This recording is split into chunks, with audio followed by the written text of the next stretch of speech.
Hello, and welcome to the Write Club podcast, where we take you behind the pages and into the fascinating world of writing. I'm Beth, and this is Mary, and we're part of the team at Writing Magazine and Writers Online. Hi, Mary. How are you today? I'm really well, thank you.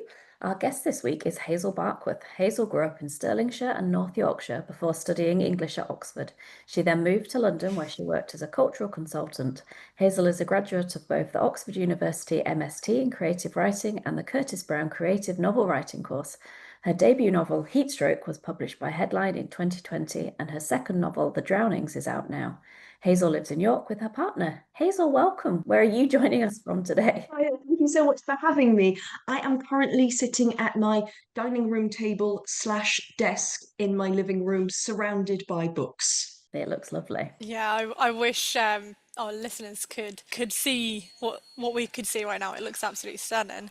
And is that your writing space? It's not, no, I sort of wish it was. I wish I was sort of elegant writer who would sit down at a desk and write in a calm, considered way. This is where I work in my day job. I still do consultancy as a freelancer. And if I'm doing that kind of work, I absolutely sit on the proper ergonomic chair with the proper laptop set up and the ergonomic mouse all ready. In reality, when I'm writing, it never feels particularly creative to sit in that more rigid space. So, to be completely honest, I write on my bed with throws and cushions and soft things, and I make a sort of nest essentially with my a different laptop as well. I have to use different ones for both jobs. I think there's a real thing in my brain of sort of separating the idea of work from the idea of writing and keeping writing as this sort of treat, really, this sort of delicious hobby that I still get to go back to and still feel excited about. And ideally for me, a writing day is one that I still really look forward to, and it still feels like a privilege every time I get to do it. So I think I make a real point of dividing out the different sorts of work. Also, I think the work I do sort of uses some of the same muscles in my brain as writing, and there's a risk of getting a bit of overlap. So I like to keep them completely separate and keep that soft, joyful space as a place that I think it can almost become a bit liminal. And I definitely sometimes, because I'm on my bed, will fall asleep for brief slash quite long naps, but I'm sure that's a creative process. I'm sure there's some science behind that as being absolutely brilliant. And I do find if I've had a bit of a nap, I wake up either feeling more creative or feeling more stressed that I haven't been creative. But either way, I definitely write more words after it. Do you have a dream about the book? I dream really vividly, which I think might be not because I have a very active imagination, but because I take a lot of antihistamines for hay fever, which apparently two vivid dreams. But I do dream quite vividly. Like I will wake up sometimes quite furious at somebody because of something they've done, or thinking about an old friend. I have to text them and be like, haven't seen you in 8 years, but we met last night in the body shop in a strange universe. Um, and so sometimes parts of my dreams feed into what I'm writing, although, and because I sometimes write about settings I have experienced, I will go back to those worlds. I have a beautiful dream universe that unfortunately you can only remember little fragments of. But if I could write that, it'd be fantastic. Yeah, I always think that about my own dreams is that they would make a brilliant book or movie or series or something, but they probably wouldn't make much sense. Isn't it? Isn't it? It would be quite avant-garde. Yeah. And have you always wanted to be a writer? And can you remember your first story? I've always wanted to be a published writer. I think that came a lot later for me. But I think, like most writers, my first love is reading. So from a very young age was reading avidly, albeit I don't think I ever read any of the classics that bookish children are meant. I've never read The Secret Garden. I read a lot of The Babysitter's Club and Sweet Valley Twins, which is my cultural heritage. It still has its own value. And I did write from a young age. I still have sort of manuscript.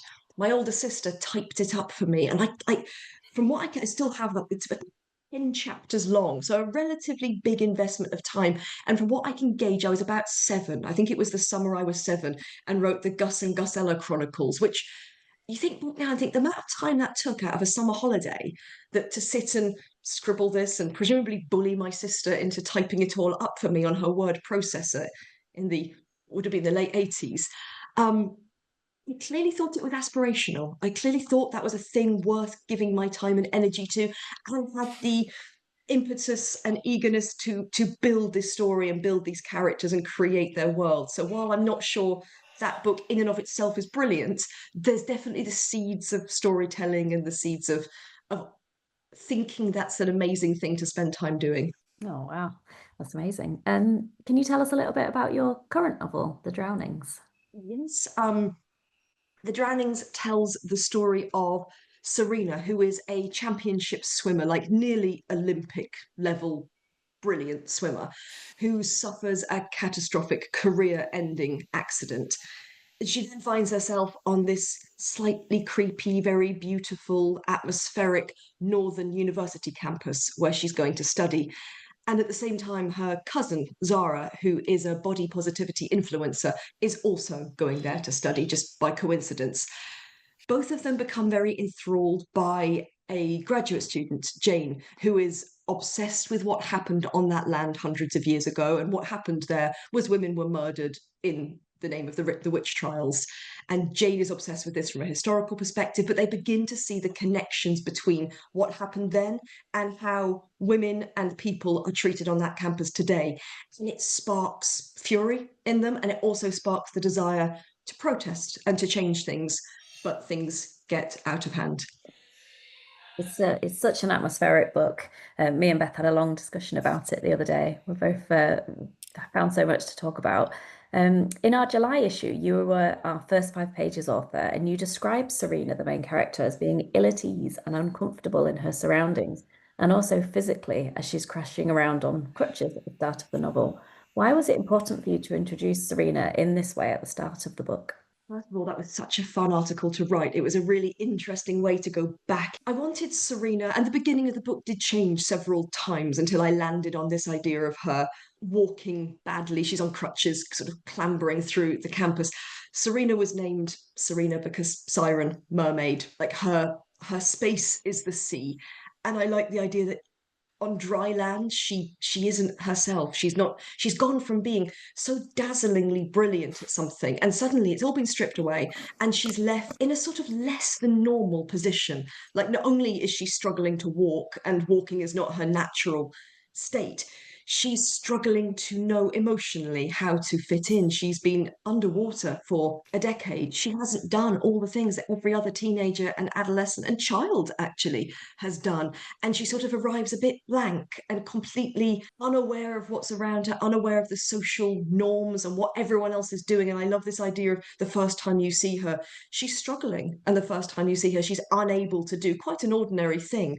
And it just felt like a really interesting way to start her journey and see how she becomes more and more, in some ways, at ease, and in some ways, far less at ease. Yeah, absolutely. It's almost like she had to start again physically, didn't she? But also mentally, and actually be able to kind of start again from a teenager point of view, I guess, because she did have to, she missed all of that whilst she was swimming, and then it almost her going to study at university. That was her like high school almost, or secondary Absolutely. school. Almost like she has to go through those stages in the space of a couple of weeks or months rather than the years that everybody else had the chance to do. She's sort of catapulted into having to speed up on the stuff she's missed out on. Yeah, absolutely. And I love the descriptions of the competitive swimming, and the toll that it takes on the girls' bodies, and the unhealthy emphasis on power and winning at all costs.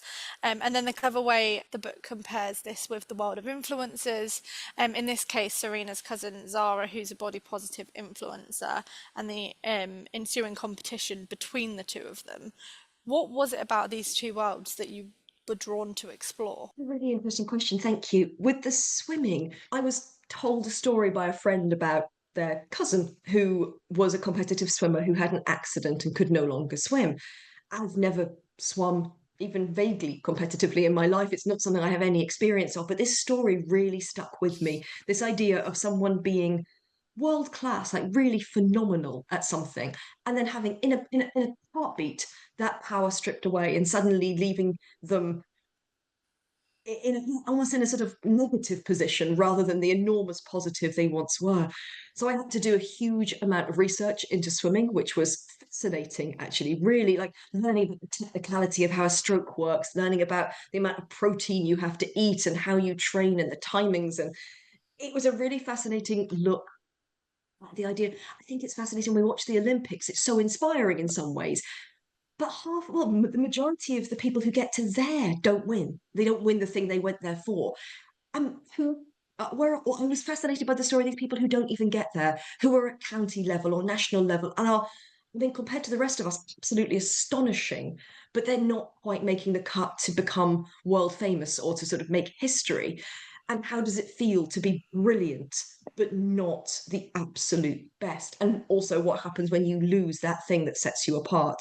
So it felt really fascinating to me to explore swimming. Also, the water imagery was so exciting to look at. There was so much fun stuff to dive into. And in terms of the two different bodies, I like the idea that both Serena and Zara are engaged in a sort of Faustian pact. Like they've both sacrificed or given their bodies in different ways for some sense of power or success or prowess or what might have felt like power. And with Zara, she shows her body online to empower herself, to empower others, and slowly begins to realize she's actually losing sovereignty over that body she exists within. And whether it's Serena making her body move faster than anybody else's and treating it like a machine in many ways that can incrementally get faster and better and stronger, or Zara using her body as the site of a conversation, they both dislocate from those bodies in quite similar ways. And those bodies that look physically very different are alien in a similar way to the people that live within them. Yeah, I loved them two's relationship and the competitiveness between the two of them. And women's power is a strong theme throughout the entire book. And I really love the line about Serena's coach where she said, this man's voice should never have been in her head, twisting her thoughts. It was cruel and unnatural, and she had her own power now, heard her own words. And I wondered if you had struggled to hear your own words and believe in your own power. Really interesting question. I certainly think there are times I felt like my words haven't been heard as much. I think anyone who has joined in with hundreds or thousands of others to protest for or against things they believe are right or wrong in the world and feeling like that's not being listened to can make you feel quite futile. It can be incredibly frustrating. So there's definitely been times I feel, and I hope I managed to channel some of that into the protest side of the novel, where they want to make the world a better place but don't know the tools. And I don't think any of us know the methods through which to do that in a way that really has our voices heard. And I certainly think my journey with writing and finding my voice as a writer took a long time, actually. I think I was in my early 30s when I suddenly thought, I need to take this really seriously. I need to believe in this in a way that to that point, I was scribbling a lot. I was writing sort of things that were reminiscent of novels but didn't really become them. And in the end, I went back to university to do my master's, which I did my master's at Oxford, and the course there is all about finding your voice and believing in that voice, finding out what makes you unique as a writer. So you have to try things in completely different mediums. So I was having to find out what my voice as a poet was, which I'd never even considered because I'm a prose writer. And then going back to that after trying those different methods, those different modes, and seeing what it left you with and seeing what you want to write about, what sort of, and why you have the right to do that, and what you have to say that might be a bit different to other people, and the sort of writer you want to be going forward. And that helped me enormously, I think, to work out what I want my voice to say and the sort of power that can come along with that. Yeah, that's brilliant. Can you take us inside your creative process? Do you plot everything meticulously, or do you let the story unfold as you're writing? Somewhere a bit in between. Every novel I've written so far, I've had a sort of 10-page swiftly written synopsis, like very long, overarching. I know where I know who the characters are, I know the major events they will go through, and I know where they're heading at the end. I've always known the end of the stories before I've begun. Almost the final page has been in my head before starting. But within each scene of that, I have no idea how it's going to go. I know we have a scene where they are going to go into the forest and discover something. I don't quite know how that's going to look or feel or what the characters will do. They can guide a little bit in that space. So it still feels like there's a lot of discovery on the way to get people from A to B to C. And I think the way I write is still a hangover of writing alongside a full-time job, which is fitting it into evenings, weekends, lunch hours, train journeys, etc. Those little snatched bits of time where you don't have a lot of expanse and maybe a lot of energy, but you still need to be keeping your head in the story. So I carry notebooks, and I carry a really, I'm incredibly specific. It has to be one of those moleskin jotters, the Kaye ones. You get 3 in a pack, and I live and die by them, and no lines on the page because I scribble a lot. So I'll be sort of gathering this like bricolage of ideas, and it can be a little bit of dialogue or a nice description or just the idea for a scene.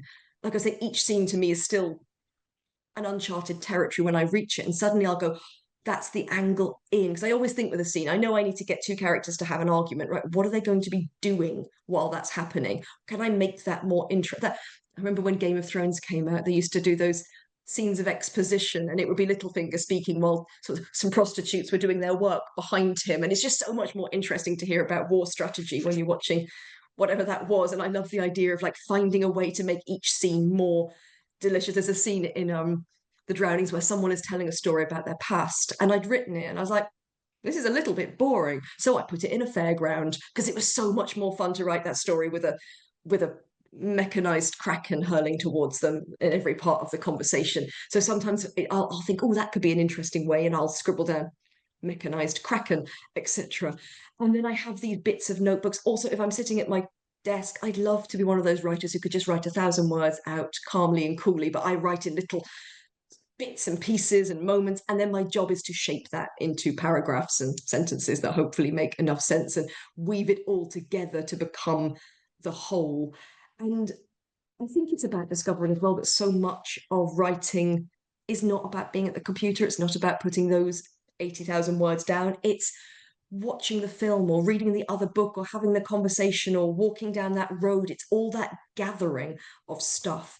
And when I didn't have much time to write, I did have time for that. And there was like a trick in keeping your brain, or a bit of your brain, sort of percentage of it dedicated to that story at all times. So in particularly dull work meetings that maybe I didn't have a very important role in, you'd suddenly find yourself being like, oh, I tell you what, that's quite good, and scribbling something down and like allowing that to keep churning all the time. So it wasn't like switched off and then I sit down and suddenly have to get back into it, but keeping it on the sort of back burner, I suppose, at all times, and making sure I can find the rest, use all the things I'm doing in my life to feed into that rather than feel the guilt or the frustration of not being able to spend as much time as I might have liked. With you obviously working full time, how long did it take you to write this book then, from like concept to published? So The Drownings, I was working freelance. Part-time slash freelance. So it was much swifter. Heatstroke, I need structure. So when I was writing Heatstroke, I did another course. I did the Curtis Brown course, which was brilliant, and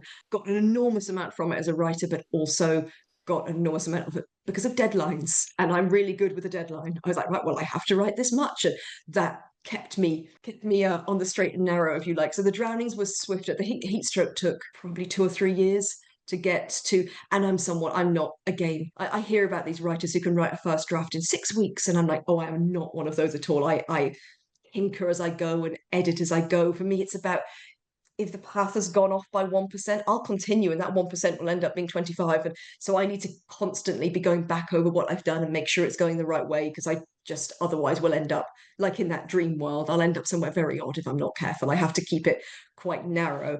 And The Drownings probably took about a year to 18 months to have the full draft. And of course, then it goes through many layers of edits and becomes, frankly, exponentially better than it was when I was on my own with it. And I worked with my agent and my editor on it to really make it stronger and slicker. When you were doing that Curtis Brown course, were your tutors looking at Heatstroke as you were working on it, or was that separate to the course? Of course, my tutor actually was Erin Kelly, the writer and that was the main reason I wanted to do that course. I'd always loved her work.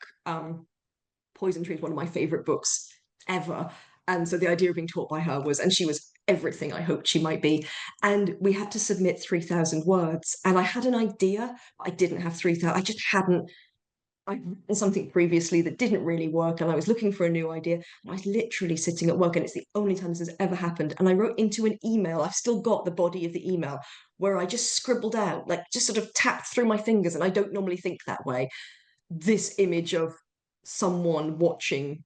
This sounds odd to say, like someone watching a teenage girl in the back garden, and then you discover who it is who's watching. I just wrote about 2,996 words, and I sent it to my boyfriend and was like, "Is this any good?" And he's like, "Yes, it is. This, do this." And that was what I didn't even edit those words and sent that to Curtis Brown as my sort of submission. And actually, if you look at that email versus the first pages of Heatstroke, there's maybe 10% difference. If that, it was very much this just came to me. And I'd love that to happen again, but it doesn't very often, I don't think. But this image of what I wanted to do, and it came sort of fairly fully formed, which was wonderful. And that's what I worked on during the Curtis Brown course. So I think I left that with more like 25,000 words, having written things alongside it and a much, much clearer vision. The beauty of the Curtis Brown course, it's very good at helping you with that individual. My master's was amazing to be, what kind of writer do you want to be? What's the bigger universe of your craft? The Curtis Brown course was brilliant at the focus of, but in this book, in this story you're writing, what's the crux? What's it about? How can you make it stronger?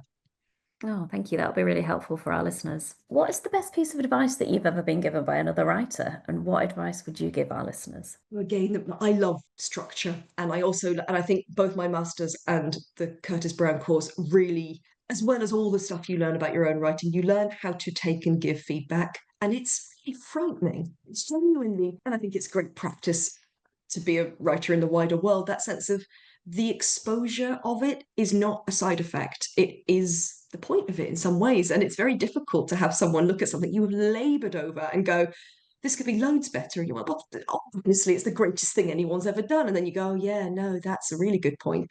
And I think getting good at taking feedback, and when you become edited, hopefully by an agent or an editor further on, having the ability to, I mean, everyone, I think you first read your editorial notes and think, this is ridiculous. How dare they? And then slowly over the space of a few hours, you're like, maybe. And by the end of the following day, you're like, yeah, this is obviously completely brilliant. And this is exactly what I need to do. You have to internalize it and metabolize it a bit.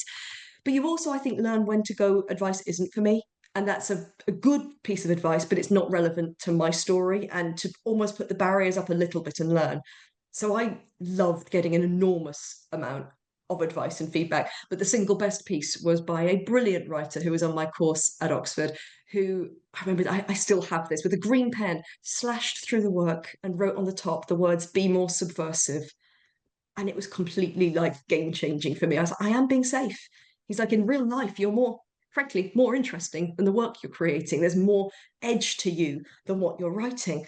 And it really made me stop. I was quite alarmed by it. It made me really stop and think and work out what that meant. And can I push things? Can I look at things from new angles? Can I twist the way I look? And it really changed the way I wrote Heatstroke, which is quite controversial. It covers quite difficult topics, and certainly the lead character is quite disliked by some readers, which was absolutely the point. And it helped me just go, no, I'm going to go to those places that feel quite uncomfortable, because that's sort of why I'm writing it. That's the exciting bit about it. So that was the best piece of advice that I ever took.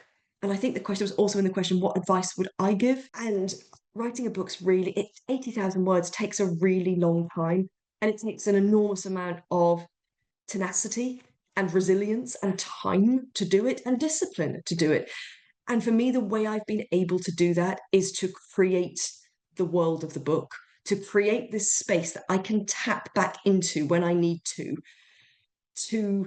it's that thing of carrying the book with you at all times. Probably if you're setting out writing, you probably don't have 3 or 4 months of beautiful, clean, fresh time to just write. You're probably doing it alongside family commitments and work and goodness knows what else life throws. So for me, I like to create the universe of the book, from the Pinterest boards, which I'm obsessed with, to the smells. I have a different perfume for each one, and get back into songs really help me. So when I was writing Heatstroke, which was done in bits and drabs, I quote it at the beginning of the book, the song Cola by Lana Del Rey. My pitch to my agent the first time I met her was that Heatstroke was Lana Del Rey in Epsom. And I stand by that. That was the universe I wanted to create for that. And for the Drownings, it was The Feminine Urge by The Last Dinner Party, which is much sort of about anger and women rising up and the fragility and fury of that. And sometimes literally just listening to that music got me back into that state. But also, I think creating that universe of the book, creating something you're excited to get back into, that feels like a book you've read already, that feels like something you feels like the film they'll obviously make one day because it's going to be so brilliant, and making it feel like a space of joy, something you want to return to and immerse yourself in. That really helps me, not only I think write in a hopefully more atmospheric or sensorial way, but also to convince myself to want to go back there and not feel it as a chore or a slog. And there are days I sit down to write and think, oh. And those days I do what I think all writers do. I just read something. I read something that is what I aspire to write, or just that I really enjoy, that is just delicious. And I think so much of it for me is making sure that writing never feels like a drag or a chore, but just feels like this really wonderful, privileged, exciting thing to get to do. And are you working on anything at the moment? Can you tell us about maybe a new book? Yes, absolutely. I actually recently put half of a book into the cupboard to rest for a while. I was writing something that I was really excited about and that I still really hope to go back to one day, but it just wasn't quite clicking. There's something I haven't fathomed with it, and I'm not quite sure what it is. I was beginning to feel a bit less excited to go back to it, to be honest, a little bit like something in, and I think if I'm not excited, no reader's going to be. And I was beginning to think I don't quite know if I love this enough. And I really hope that one day I work out what that thing is and can return to it and get my 40,000 words that I slaved over back and do something with them. But it was a Pinterest board, actually, that I love Pinterest. I find it a really great way. Sometimes, again, if I'm feeling a bit like the ideas aren't flowing, I'll just go in there and start playing with things and sticking things and seeing what I can do. Years ago, I'd just done this with a bit of an idea and I'd completely forgotten I'd done it. And I was looking through my boards and there was one that had a strange title that didn't mean anything to me. I clicked on it and a whole world was there. And the idea just landed, just the idea of what the plot would be. And again, I called my long-suffering boyfriend and was like, does this work? Is this good? He's like, yeah, keep going, write this, try and write this as a synopsis, which I then did. And it was almost like I sent it to myself from the past, when I most needed it. I don't really believe in stuff like that, but it's fun. And it was a lovely, like, that sense of, like, I just looked at it and thought, oh God, this is what I want to write. This is where I want to go. And so it's set in Camden Town in London in the early 2000s. So it's proper indie sleaze, which is my heritage. And it's a story of ambition and jealousy set in that time with the bands and the nightlife of the time. And it just felt like as soon as I started like doing the research, I was like, this is just something I'm so excited to spend time doing. And I love these characters. And it came to life in a way, the book that I had put in the cupboard, and it will live in the dark or die in the dark. We'll find out one day. But this new book feels sparkling in a way that I hadn't got the same energy. And I think you do have to trust yourself and trust your own personal excitement around these things. Oh, brilliant. Hopefully we'll get to give that one a read in the not so distant future, which is exciting. And we always end by asking for a book recommendation. What have you got for us? I started a book I'm really excited about. I remember going to the Emerald Street Literary Festival. God rest her soul. I used to love that. It was on for about 3 years and it was amazing, and they don't do it anymore. And I saw Laura Barnett speak about the book Greatest Hits, which I absolutely loved. It's the story of a older singer-songwriter, and it goes back through her songs and tells her life, and she writes about music so beautifully, and I love that book so much and read all of her other books. And her new book, Births, Deaths and Marriages, literally landed in my Kindle about a week ago, and I've just started it and I can't wait for the weekend because I just want to sit with a cup of tea and absolutely through it, assuming it's cool enough. It's so hot at the moment, a cup of tea would be a disaster. But assuming it's cooled down by the weekend, curl up with that. It's the story of a group of college friends reuniting after 10, 20 years and how their lives have changed. And she writes so beautifully in such a nuanced way about relationships and the tangled complexity, and her sentences are beautiful. So I'm very excited to properly dive into it. I'm going to add that to my list. Oh, brilliant. And thanks so much for taking the time, Hazel. It's been absolutely brilliant to speak to you. And The Drownings is out now, so if anybody wants to go and read it, we've also got a podcast episode for our book club that is already out. So if anybody has already read it and they want to join our chat about it, then that episode is out and you can already find that. Thank you so much, Hazel. Thanks for tuning into The Write Club. We hope you enjoyed this episode and feel inspired to keep writing. Don't forget to sign up for our newsletter at Writers Online, your go-to for writing tips, competitions, and exclusive updates. Plus, you'll never miss an episode of The Write Club. Until next time, Happy writing.